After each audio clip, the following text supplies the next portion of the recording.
नमस्कार, टीवी 24 में आप सबका बहुत बहुत स्वागत है। मैं हूं मोहित कुमार साहू और आज आप देख रहे हैं टीवी 24 की खास पेशकश। टीवी 24 की खास पेशकश में हम आपको बताना चाह रहे हैं वादे कितने पूरे कितने अधूरे। तमाम जो 20 विधानसभा सीट पर प्रथम चरण में मतदान होने वाले हैं उसका हम समीक्षा, विश्लेषण और समीकरण को समझेंगे। हमारे साथ स्टूडियो में मोहन तिवारी हमारे संपादक और हमारे चुनाव विश्लेषक राजनांदगांव से भी जुड़े हुए हैं और डोंगरगढ़ और खैरागढ़ से भी जुड़े हुए हैं। इस वक्त हम बात करेंगे इस विषय को। इस वक्त इस पूरे आधे घंटे हम खैरागढ़ और डोंगरगढ़ विधानसभा के समीकरण, वहां के व्यवस्थाएं, वहां क्या मुद्दे हैं और जनता क्या चाहती है, कितने अधूरे काम बचे हैं, कितने पूरे हुए हैं, क्या नए प्रत्याशी आए हैं, पुराने प्रत्याशियों का क्या हुआ, क्या विरोध के स्वर हैं, तमाम चीजों का विश्लेषण करेंगे। मोहन, मैं सबसे पहले आपसे डोंगरगढ़ का जो पूरा जो धर्म की नगरी है डोंगरगढ़, मैं उसमें समझना चाहूंगा। बड़ा विधानसभा क्षेत्र है और लगातार इस बार भी ऐसा देखने को आ रहा है कि जो वर्तमान विधायक थे इस बार उन्हें टिकट नहीं दी गई है। उनकी जगह हर्षिता जो स्वामी बघेल है उन्हें इस बार टिकट दिया गया। उन पर भरोसा किया है कांग्रेस ने और विनोद खांडेकर जो भाजपा से लगातार वहां पर उन्हें प्रत्याशी बनाते रहे हैं और पिछले बार एक बार के विधायक भी रहे हैं वो।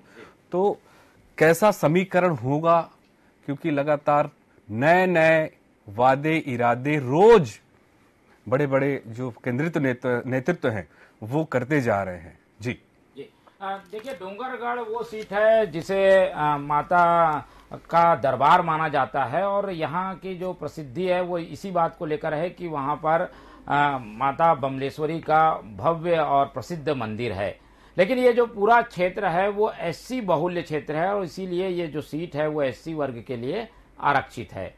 लेकिन एससी वर्ग में भी खास बात यह है कि यहाँ बौद्ध जो धर्मावलंबी हैं, जो बाद में महार जाति के थे और बौद्ध धर्म ले लिए, एससी वर्ग में आते हैं, उनकी भी बहुलता है। इसलिए इस समीकरण को देखते हुए दोनों ही पार्टियां अपनी टिकट अब तक घोषित करती आई हैं। कांग्रेस ने इस बार जो है वो कुछ चौंकाने वाला फैसला किया है कि अपने विधायक जो कि पहली बार बने थे भुवनेश्वर बघेल, उनको ड्रॉप किया है। यंग विधायक थे, शोभाराम बघेल के पुत्र थे और शोभाराम बघेल उनके एससी सेल को यानी कांग्रेस के अनुसूचित जाति मोर्चे को जो है वो संभालते थे। उसके वो पुत्र थे, शोभाराम बघेल के पुत्र भुवनेश्वर बघेल। लेकिन उनका परफॉर्मेंस खराब था, इसलिए उनको ड्रॉप किया गया है और उनकी जगह अब वहां पर जिला पंचायत में सदस्य हर्षिता स्वामी बघेल को मौका दिया गया है। नया चेहरा है, यंग है और महिला को क्योंकि टिकट भी देना था तो उस समीकरण से भी वो फिट बैठ रही थी, इसलिए कांग्रेस ने ये प्रयोग किया है। लेकिन बीजेपी ने यहाँ पर फिर से वही पुराना दांव खेला है। जो विनोद खांडे 2 बार से चुनाव लड़ते रहे हैं, एक बार उनको ड्रॉप किया गया था 2018 में, सरोजनी बंजारे को टिकट दे दी थी। लेकिन विनोद खांडे कहीं ना कहीं पार्टी के पदों में रहे, स्काउट गाइड के जो होता है सेल उसमें भी वो अध्यक्ष रमन सरकार में रहे। इसके अलावा जब वो विधायक थे तो उन्हें संसदीय सचिव भी बनाया गया था। तो विनोद खांडे पुराना नाम है, तो पुराने पत्ते एक बार खेल दिए हैं बीजेपी ने फिर से। और ये पूरा जो सीट है वो जैसे कि हमने बताया कि एससी बहुल्य क्षेत्र है, वहां पर इस बात की भी चर्चा है कि वो धार्मिक नगरी है, उसे अच्छे से विकसित किया जाए, आने जाने के मार्ग बेहतर बनाए जाए, वहां पर रुकने की व्यवस्था बेहतर की जाए, बाहर से लोग आते हैं तो व्यापार बढ़े, इसके लिए जो व्यवस्थाएं वो की जाए। इस तरीके की मांगों के साथ ये पूरा चुनाव खुल गया है। नया उम्मीदवार हमें देखने को मिल रहा है। बीजेपी से तो नया नहीं कहेंगे, लेकिन इस बार के लिए वो नए हैं। 2018 में ड्रॉप हुए थे, इसलिए बीजेपी से भी नया है और कांग्रेस ने नया प्रयोग करते हुए महिला उम्मीदवार को आगे किया है। तो काफी दिलचस्प मुकाबला यहाँ हमें देखने को मिलेगा। पुराने चेहरे ही हैं विनोद खांडेकर। और डोंगरगढ़ विधानसभा को हम अगर समझते हैं तो 2003 में विनोद खांडेकर जो बीजेपी से उन्होंने बाजी मारी थी, 2008 के उपचुनाव में भी रामजी भारती जो है उन्होंने चुनाव जीता था।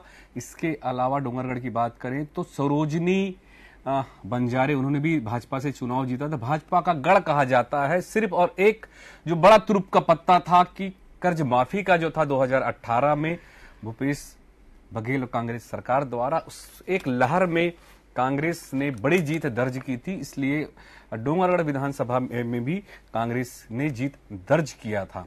निश्चित रूप से काफी अभी भी काम अधूरे हैं, काम होने हैं।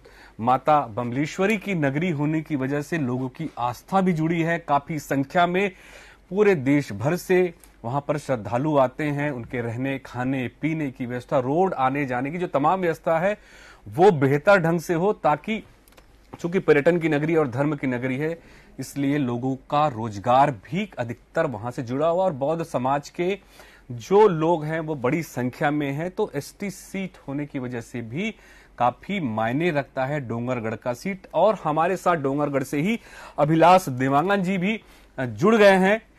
अभिलाष जी, जी जी जी जी अभिलाष जी, हम आपसे डोंगरगढ़ विधानसभा की पूरी परिदृश्य और तत्काल अगर हम देखें, इन अभी चुनाव होने वाले हैं, 7 नवंबर को मतदान होने हैं, कैसे देखते हैं डोंगरगढ़ विधानसभा के क्या क्या मुद्दे बाकी हैं, वहां पर रह गए हैं? जी जी मोहित जी, मैं आपको एक चीज बता दूं कि अगर डोंगरगढ़ विधानसभा को देखा जाए, डोंगरगढ़ विधानसभा एक जगह है और धर्मनगरी डोंगरगढ़ एक जगह है। क्योंकि अगर धर्मनगरी डोंगरगढ़ की बात की जाती है, विकासखंड की बात की जाती है डोंगरगढ़ विकासखंड की, तो डोंगरगढ़ विकासखंड में ऐसे ग्राम हैं जो डोंगरगांव विधानसभा में आते हैं। और जो डोंगरगढ़ विधानसभा के जो ग्राम है वो राजनांदगांव और खैरागढ़ में आते हैं, जिससे विकास को एक तरह से देखा नहीं जा सकता। और बात करी जाए शहर की, तो शहर में किसी भी तरह का विकास नहीं हुआ। यहाँ के स्थानीय मुद्दों की बात करें तो लगभग 15 वर्षों सबसे बड़ी मुद्दे को उठी थी नगर निगम डोंगरगढ़ को बनाया जाए। इससे अगर दोनों पार्टी की बात करें, भाजपा की बात या कांग्रेस की बात करें, इससे स्थानीय लोगों में एक रोष व्याप्त तो दिखता है। वहीं अगर ग्रामीण क्षेत्रों की बात करें तो ग्रामीण क्षेत्रों में सतनामी जो बाहुल्यता होती है वो ज्यादा है। और कांग्रेस में अगर देखा जाए तो गणेश पाटिल जी थे जो कि 2003 में जो भी स्थानीय जो प्रत्याशी है उन्होंने हराया था लगभग 14,000 वोट से। उनके बाद फिर लगातार प्रत्याशी आ गए। लास्ट 2018 में भुवनेश्वर बघेल ने जीत हासिल की थी। और अभी जो हर्षिता स्वामी जो बघेल को दिया गया, तो हो सकता है कि सतनामी जो वोट होते हैं जो ग्रामीण क्षेत्र, घूमका परिक्षेत्र जो आते हैं, तो हो सकता है कि उनका फायदा हो। लेकिन एक तरफ देखा जाए कि डोंगरगढ़ जो शहर है वो महार जो बात की है आपकी, महार से बाहुल्य क्षेत्र है, तो वहां से भी साथ वोट विनोद खांडेकर को मिल सकते हैं। मुद्दों की बात करते हैं तो मुद्दों में अगर पर्यटन क्षेत्र की बात करें तो रोड तो 2018 से नहीं बनने के समय में अच्छे से बन चुके थे। बाकी कुछ जो छोटी छोटी जो बात है वो अभी पूरा किए हैं जो भुवनेश्वर बघेल थे। और अगर बात की जाए कि जो भुवनेश्वर बघेल को जो टिकट को काटा गया, तो कई ऐसा नजर आ रहा है कि जो भुवनेश्वर बघेल जो समर्थक थे वो काफी नाराज चल रहे हैं। बिल्कुल बिल्कुल। तो मैं आपसे थोड़ा ये भी समझना चाहूंगा अभिलाष जी, चूंकि आप वहां पे काफी राजनीति को करीब से देखा, वहां की राजनीति को, यहाँ पर अगर पर्यटन की अगर दृष्टिकोण से भी देखें तो कितना विकास हुआ है।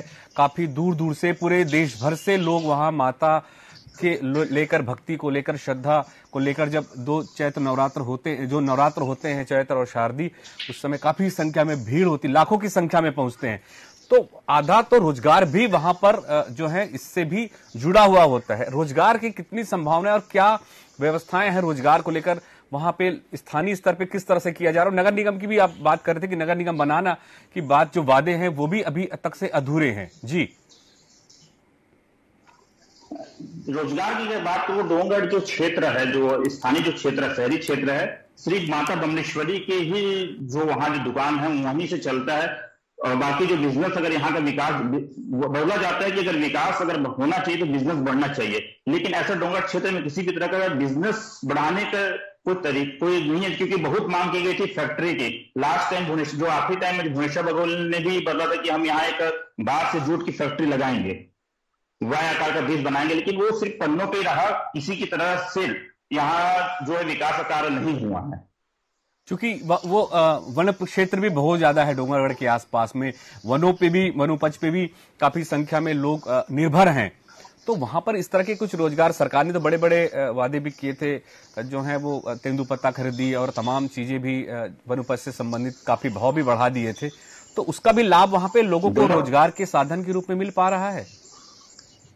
हाँ, डोंगरगढ़ में अगर क्षेत्र को देखा जाए तो जो बांस का जो जंगल है वो डोंगरगढ़ क्षेत्र को पूरा घेरा हुआ है, और जो यहाँ से उत्पादक होती है उससे ग्रामीण को तो फायदा होता है, साथ शहरों को भी फायदा होता है, जो कंडरा जो काम करते हैं उससे, वहीं से जो बांस आते हैं उससे काम करते हैं, लोगों को रोजगार तो मिलता है। बहुत बहुत धन्यवाद अभिलाष जी, आप हमसे जुड़े रहे और एक बेहतर समीकरण जो आपने बताया, और उसके लिए बहुत बहुत धन्यवाद। हम मोहन जी से भी जुड़ना चाहेंगे। मोहन जी, मैं थोड़ा समझना चाहूंगा, चूंकि अभी अभिलाष जी कह रहे थे कि स्थानीय मुद्दे बहुत सारे हैं, और एक तरफ सतनाम समाज का भी काफी वोट है और दूसरा महार समाज का भी वोट है। खांडेकर जो है वो विनोद खांडेकर भाजपा प्रत्याशी जो है वो महार समाज से बिलोंग करते हैं, और हम बात करें हर्षिता बघेल, स्वामी बघेल जो है वो सतनाम समाज से बिलोंग करते हैं, अभी जिस हिसाब से बता रहे थे। तो ये जो समीकरण है वोटों का कहीं बढ़कर किस ओर जाएगा? क्या विकास के मुद्दे हावी रहेंगे कि चेहरों को देखकर फिर से इस बार वोट दिया जाएगा? जी देखिए, जो सीटें आरक्षित होती है वहां पर जातिगत समीकरण उतना नहीं चलता, क्योंकि एक ही जाति के एक ही वर्ग के लोग ही चुनाव लड़ते हैं, उनको ही लिए आरक्षित होता है, दूसरे उम्मीदवार खड़े भी नहीं हो सकते। तो एक से लेकर 10 तक अगर उम्मीदवार हैं तो सभी एक ही जाति के होंगे, एक ही वर्ग के होंगे, यानी एससी वर्ग से ही चुनाव लड़ेगा, बीजेपी से भी कांग्रेस से भी। हालांकि इसमें अलग अलग उपजातियां होती हैं, उस हिसाब से समीकरण बदलते हैं, पर वो उतना असर नहीं करता। इसमें कैंडिडेट का चेहरा असर करता है, इसीलिए बीजेपी ने एक बार फिर से अपने पुराने चेहरे को मैदान में उतारा है, क्योंकि उन्हें एक सिंपैथी मिली थी कि उनकी टिकट कटी है, मौका नहीं मिला है, तो एक बार उनको मौका देकर चेहरा आगे किया है। कांग्रेस भी इस बात को समझती थी, इसीलिए भुवनेश्वर बघेल को उसने ड्रॉप किया, क्योंकि उनके चेहरे पर जो है इनकम्बेंसी जो है वो हावी हो गई थी। क्योंकि किसी भी विधानसभा क्षेत्र में पर्टिकुलर विधानसभा को लेकर काम हो ऐसा दिखा नहीं, क्योंकि सरकार की नीतियां के केंद्रित थी केवल ग्रामीण विकास और किसानों पर। इस वजह से जो विकास एक विधानसभा में जरूरी होता है उसकी कमी हर विधानसभा में रही, और इस वजह से विधायकों से लोग नाराज भी रहे कि भाई ये विधायक हमारा ये नहीं कराया, ये फलाना सड़क नहीं बनी, इसको चौड़ीकरण होना था। तो इस टाइप के कामों में जरूर कांग्रेस सरकार में कमी दिखी है।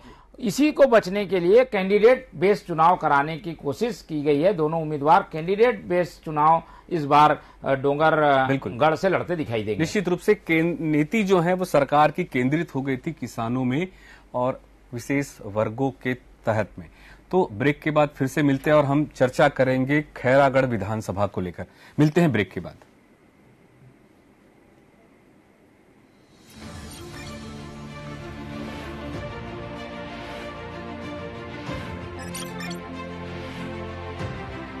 जीत दर्ज की 2018 में जनता जोगी कांग्रेस में शामिल हुए राज परिवार के देवरस्सी ने फिर से जीत दर्ज की थी। जनता जोगी कांग्रेस के एक सीट जो है वहां पे उनके खाते में 2018 में दिया था। और 2022 की बात करें, जो उपचुनाव हुआ था उनके देहांत होने के बाद, तो कांग्रेस की यशोदा वर्मा को टिकट दिया गया था, वहां पे उपचुनाव में जीत गई। और सबसे अहम मुद्दा था खैरागढ़ जिला का। वहां के लोगों ने इस मुद्दे को, इस विकास को हाथों हाथ लिया। जिले की मांग काफी पुरानी थी, जिसके वजह से एक बड़ी जीत दर्ज कांग्रेस ने की थी। खैरागढ़ की अगर बात करें मुद्दों की, तो जनहित के मुद्दे बहुत ज्यादा प्रभावी नहीं होते। किसानी क्षेत्र है और यहां पर आजाद भारत के बाद चेहरे पर ही चुनाव हुआ है। राज परिवार से ही लगातार टिकट जो है वो मिलता रहा है और वहां से ही लगातार जीत दर्ज करते गए हैं। अभी अगर हम बात करें तो बहुत ज्यादा ग्रामीण क्षेत्र की बात करें तो पिछड़ा क्षेत्र रहा है और बड़े पार्टियां जनहित की मुद्दों में राजनीति करने पर परहेज करते हैं, क्योंकि लोग वहां पर सिर्फ चेहरे देखकर ही वोट करते हैं। और 12 साल से लगातार अगर बात करें तो 6 किलोमीटर की बाईपास की जो रोड है वो अब तक से नहीं बन पाई है। और टिकरा पारा भी एक वहां पे खैरागढ़ जो पालिका नगर के अंतर्गत आता है, उस जो दोनों के बीच एक बड़ी जो नाले हैं उसको बनाना था, उस पे एक पुल बनाने की जो कवायद है काफी पुरानी है, जहां से कांग्रेस और भाजपा ने बड़े बड़े वादे किए थे, लेकिन वो नहीं बन पाए, फेल साबित हुआ। और चिकित्सा शिक्षा सुविधा थोड़ी सी बेहतर नहीं है, इसे बेहतर बनाने की कवायद जो है बिल्कुल की जा रही है। तो निश्चित रूप से खैरागढ़ विधानसभा एक हॉट सीट है राज परिवार की वजह से। मोहन जी हमारे साथ जुड़े हुए हैं। मोहन जी, कैसे देखते हैं खैरागढ़ विधानसभा को? जी देखिए, खैरागढ़ एक तरीके से राज परिवार के चुंगल में रहा एक विधानसभा क्षेत्र है, लेकिन पिछले कुछ सालों से समीकरण लगातार बदले हैं। अब राज्य जो वंश है उसका दबदबा भी खत्म हो गया जब से देवव्रत सिंह का निधन हुआ। उनके परिवार में 2 पत्नियां होने की वजह से राज परिवार का जो झगड़ा है वो परिवार बाहर आ चुका है। इसके बाद से स्थितियां ये थी कि एक तरीके से ये क्षेत्र खुल सा गया है। अब ये जो चुनाव है वो महत्वपूर्ण हो गया है जातिवाद पर केंद्रित होकर। ये पूरा जो इलाका है अब तक लोधी बहुल्य है, जंघेल वहां पर समाज के लोग जो हैं वो काफी ज्यादा हैं, लेकिन राज परिवार से उम्मीदवार जब उतरता था तो ये सारे जंघेल अपनी जातियों को छोड़कर राज परिवार को वोट देते थे। एक बार प्रयोग हुआ भी, देवव्रत सिंह को हार का भी सामना करना पड़ा। गिरवर जंघेल जो है वो चुनाव लड़े कांग्रेस से, जब ड्रॉप हुए देवव्रत सिंह तो उसके बाद से परंपरा चल निकली है कि जाति के आधार पर टिकट वहां दिया जाए, और इसीलिए उपचुनाव में भी यशोदा वर्मा है, लेकिन वो जंघेल और लोधी समाज से आती हैं, इसलिए वो जो लोधी बहुलता को देखते हुए उनका टिकट बरकरार रखा गया। लेकिन बीजेपी ने जब अपना उम्मीदवार उतारा तो यहाँ पर प्रयोग करते हुए कोमल जंघेल की जगह विक्रांत सिंह को उम्मीदवार बनाया है, और यही वजह है कि बीजेपी पर आरोप लग रहा है कि परिवारवाद को वो बढ़ावा दे रही है। डॉक्टर रमन सिंह के रिश्तेदार है विक्रांत सिंह, हालांकि वो खुद की राजनीति करते रहे हैं और कई बार टिकट के दावेदार रहे, पर टिकट उनको नहीं मिली। इस बार पार्टी ने उन्हें मौका दिया है। विक्रांत सिंह नया चेहरा है, यूथ है, वो सामने खड़े हैं यशोदा वर्मा के। वही यशोदा वर्मा उपचुनाव जीत के सामने आई थी। इस बार उनके जो काम उन्होंने 2.5 साल में किया होगा, 2 साल में, उसका आकलन होगा और उसके बाद पता चल पाएगा कि कौन चुनाव जीतेगा। इस पूरे क्षेत्र में, ये 3 क्षेत्रों में बटा हुआ क्षेत्र है, इसलिए आदिवासी भी यहाँ हैं, जो शहरी इलाका है खैरागढ़ वो भी है, इसके अलावा जो बीच की पट्टी है वो है। तो 3 भागों में बटा हुआ क्षेत्र है। तीनों क्षेत्र का जो विकास करेगा उसे जीत मिलेगी। तो विकास एक अहम मुद्दा हमें खैरागढ़ में देखने को मिलने वाला है। मैं भी थोड़ा सा दर्शकों से इस विषय पर भी चर्चा करना चाहूंगा। जैसे मुद्दे तो स्थानीय काफी होते हैं, लेकिन अधिकतर ये रहा कि राज परिवार का दबदबा रहा। इस बार फिर से भाजपा ने राज परिवार को टिकट दिया है, विक्रांत सिंह को, और उनके अपोजिट में कांग्रेस की यशोदा इस बार फिर से जो उपचुनाव जीतकर आई थी। लगभग पिछले साल की बात है जब कांग्रेस ने वादे किए थे कि खैरागढ़ को नया जिला बनाया जाएगा। तो निश्चित रूप से खैरागढ़ की बात करें तो चेहरे देखकर भी चुनाव दिखता है। चूंकि राज परिवार में अगर बात करें तो राज परिवार से अगर देवव्रत की भी टिकट आई थी तो वो भी फिर से जीत के आ गए थे वहां पर, लेकिन कहीं कहीं पे जाति का समीकरण भी चला। लोधी समाज, वर्मा समाज, अन्य समाज काफी, जो लोधी समाज है वो सबसे ज्यादा वहां पर है, तो इसका भी दबदबा रहा। चूंकि अब परिस्थितियां बदल गई हैं, लोग मतदाता जागरूक हो गए हैं, समझने लगे हैं कि अब कौन उनका प्रतिनिधित्व कर सकता है और कौन करेगा। निश्चित रूप से अभी इस वक्त हमारे साथ अभिलाष देवांगन जी जुड़ गए हैं, जो हमें बताएंगे खैरागढ़ जो विधानसभा है उसके समीकरण को देखते हुए आखिर राज परिवार और अन्य जो लोधी समाज है वो कितना असर डालेगा इस विधानसभा चुनाव में। जी मोहित जी, मैं आपको बता दूं कि खैरागढ़ जो विधानसभा जो क्षेत्र है वो अनांचल बाहुल्य भी है और लगातार इसमें राज परिवार का भी रहा है और लोधी समाज का भी अपना एक महत्व रखता है। लेकिन बात करें अगर बीजेपी के जो प्रत्याशी हैं, बीजेपी जो प्रत्याशी विक्रांत सिंह जी हैं, अगर उनकी हम बात करें तो इनका भी कार्यकाल अच्छा रहा। पहले जिला पंचायत सदस्य रहे हैं, उसके बाद फिर जनपद पंचायत अध्यक्ष रहे हैं, उसके बाद फिर नगर पालिका के भी अध्यक्ष रहे हैं। लगातार इनको शहर जो है पसंद करती है, लोग इनको पसंद करते हैं, उनका कार्यकाल अच्छा रहा है। वहीं अगर यशोदा लांबर वर्मा की बात करते हैं तो यशोदा का जो कांग्रेस की प्रत्याशी है तो लगभग उपचुनाव में ही वो विधायक बने। उनके पहले जिला पंचायत सदस्य थी और लगभग 1-1.5 साल का ही कार्यकाल रहा और जो जमीनी स्तर पर ना जाके वो ग्रामीण स्तर पर ज्यादा काम किया है, ऐसा लोगों का जो ग्रामीण का बताया जाता है। अगर बात करें सालेवाड़ा क्षेत्र एक बहुत बड़ा क्षेत्र होता है। अगर हम गंडई, शिववी का दाम और खैरागढ़ को अलग कर दें तो सालेवाड़ा भी अपने जगह में एक बहुत बड़ा क्षेत्र होता है, जहां से जो विधायिका है 2000 लोकसभा में जीती थी, लीड जो था वो सालेवाड़ा क्षेत्र ही था। तो हो सकता है कि कांग्रेस को वहां से वोट मिले, क्योंकि जिला बनने से सालेवाड़ा क्षेत्र को सबसे ज्यादा जो फायदा हुआ है। इस तरह से फायदा देखते हैं क्या वहां पर जनहित के जो मुद्दे हैं वो उठे थे, या वहां पर विकास कार्य अभी जिला बनने के बाद क्या क्या परिस्थितियां बदल गई हैं अभिलाष? बात करूं परिस्थिति की, तो परिस्थिति इस तरह का है कि पहले साले वाला क्षेत्र और खैरागढ़ की दूरी लगभग 50 किलोमीटर है, जो घोर जंगल से होकर जाता है। और जो पहले राजनांदगांव आया करते थे काम से, जो ग्रामीण है वहां के जो लोग राजनांदगांव आया करते थे, वो खैरागढ़ में उनका काम हो जाता है और बहुत सारे जो है काम वहां खैरागढ़ में हो रहे हैं, तो इससे लोगों को फायदा हो रहा है। बात करें अलग, कुछ दिन पहले एक मुद्दा चला था, यूनिवर्सिटी जो है रायपुर जा रहा है, जिससे लोगों में जो खैरागढ़ जो आम जनता में रोष देखा गया, धरना प्रदर्शन किया गया, बहुत सारे प्रदर्शन किए गए और तब जाकर जो है यूनिवर्सिटी को यथावत खैरागढ़ में ही रखा गया। तो इस तरह के जो मुद्दे हैं वो स्थानीय और ग्रामीणों में देखा जा रहा है। बहुत बहुत धन्यवाद अभिलाष, आप हमसे जुड़े और हम स्टूडियो में मोहन जी हमारे साथ जुड़े हैं। मोहन जी, हम समझेंगे कि जो स्थानीय मुद्दे हैं कितने हावी हैं इस विधानसभा में, चूंकि अभी हाल ही में उपचुनाव हुए थे और वादे जो किए गए थे सरकार द्वारा, वर्तमान सरकार द्वारा, वो लगभग पूरे भी किए गए। जिले की बनाने की मांग थी, काफी पुरानी थी, तो वो जो मुद्दे हैं अभी भी हावी है, तो कितना प्रभावी होगा इस बार ये मुद्दा? जी ठीक है। देखिए, सरकार जो है वो इस बात को समझती थी कि अगर खैरागढ़ को जिला नहीं बनाया जाएगा तो उसका समर्थन नहीं मिलेगा, और इसीलिए जीतने के करीब कुछ घंटे बाद ही मुख्यमंत्री ने घोषणा कर दी थी कि खैरागढ़ जिला बनेगा। ये एक ऐसा जिला जो एक विधानसभा का जिला है, हालांकि क्षेत्र काफी बड़ा है, लेकिन ये 3 भागों में बटा हुआ है।